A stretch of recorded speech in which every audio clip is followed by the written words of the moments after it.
Les années Macron, c'est, selon vous, la flambée des aides aux entreprises dont le montant annuel représente, et c'est le chiffre que vous donnez dans cette enquête, 270 milliards.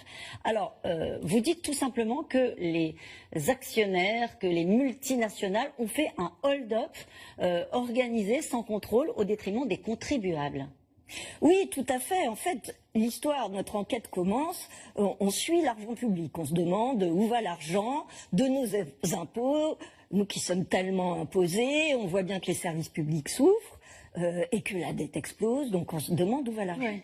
Et en fouillant dans les livres, les rapports, tout ce qu'on trouve qui documente ça, on se rend compte qu'il y a une ligne qui n'est jamais renseignée en tant que telle, c'est celle des aides aux entreprises.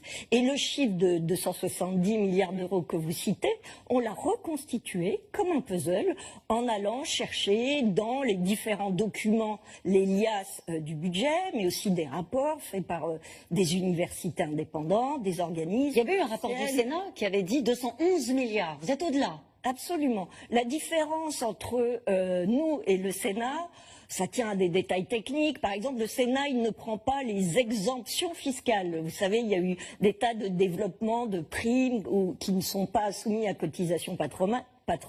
Ça, ils ne le prennent pas. Et puis, les subventions, c'est un tel maquis, une jungle, avec 2200 dispositifs, qu'il est très difficile de tomber sur un chiffre commun. Pourquoi vous dites sans contrôle ?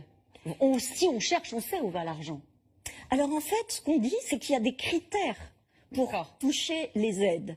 Mais ce qu'on dit, c'est que ce sont des chèques faits à l'aveugle. C'est-à-dire qu'une fois que vous avez touché, et c'est tout à fait légal, hein, il n'y a rien d'illégal là-dedans, une fois que vous avez touché votre aide ou votre exonération fiscale, ou profité de votre niche fiscale, personne ne va voir.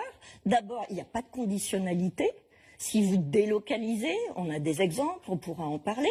Si vous versez beaucoup d'argent à vos actionnaires, si vous faites des profits mirobolants, vous touchez quand même ces aides. Est-ce que c'est pas le cas pour toute subvention publique? Est-ce qu'il y a systématiquement un contrôle de l'efficacité de l'argent public? Si on met de côté les entreprises, est-ce que c'est pas un mode de fonctionnement?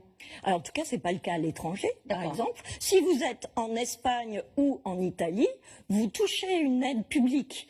Vous licenciez, vous remboursez. D'accord. Donc ça, mettre des critères, une conditionnalité, c'est tout à fait possible. Et je dirais que le gouvernement, ce gouvernement, est tout à fait capable de le faire quand il veut. Par exemple, dans France 2030, qui est un des dispositifs, l'État avait dit on prend une petite partie pour décarboner les 50 sites les plus polluants.